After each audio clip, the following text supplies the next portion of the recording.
Hello, everybody. Finding a job usually results from an interview. An interview is usually a result from a resume. So let's talk about resumes and trying to create the perfect resume. A resume is a written history of who you are. It does not state who you'll be, but rather collective statements on what you've done, which, if presented correctly, can lead to prospective employment. The resume then becomes a vehicle that determines your path in life, and it assumes even greater importance in today's increasingly competitive job environment. The best resumes are cognizant of a number of strategies. First, a resume has to be bold and exciting to read. You should be able to pick up a resume and see that the information is presented in a straightforward manner, but also clear. There's not a lot of verbiage on the page. There's quite a bit of space on the page, so it's not inundated with words and phrases. That is the very first impression that you give to a prospective employer. Second is that your resume has to, as close as possible, mirror the job announcements and advertisement that you're applying to. Be truthful, but also make sure that your resume has the phrases and words in the job announcement that carry over into your job duties that you performed and the history that you have. Use these key words and phrases so that your resume is clearly appropriate and applicable to the job that you're applying for. This means that you're going to be changing 10 to 20% of your resume for each job that you apply. Most people don't do that. They send out a tremendous number of resumes and hope they'll get lucky. It doesn't happen. What happens is you have a resume that reads almost like the job announcement, so that when they look for the type of person that they're trying to hire, your resume showcases that person. Third is to avoid the trend today, which is called job competencies, are just simply competencies, and they look like statements and phrases such as a great team player, or solid communicator, adept at using Microsoft products. Most HR professionals avoid these statements.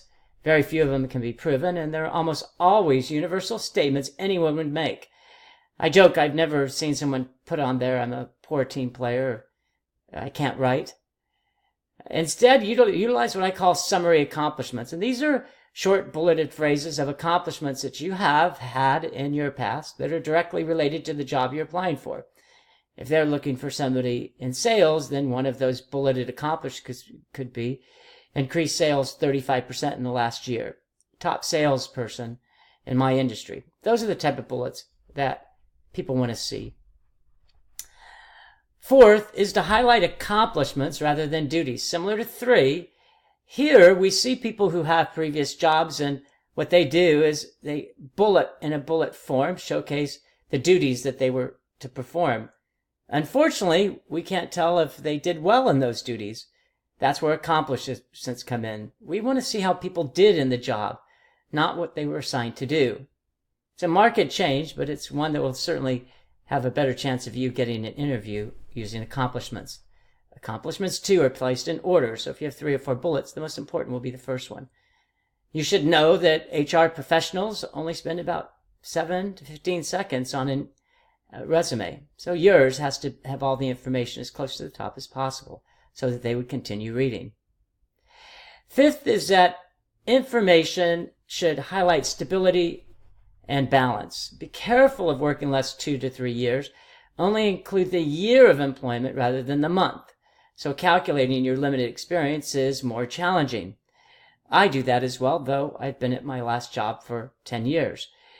But if you haven't, it's better to say that you worked from 2015 to 2016 in a job as opposed to December 2015 to January 2016. Of course, if you have to do an application, that information would be presented anyway.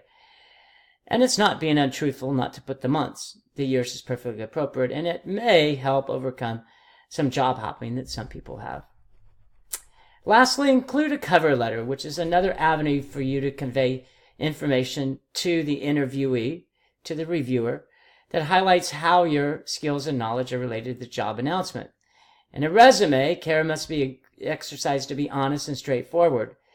But in a cover letter, you can certainly be even more bold, even fun in a way.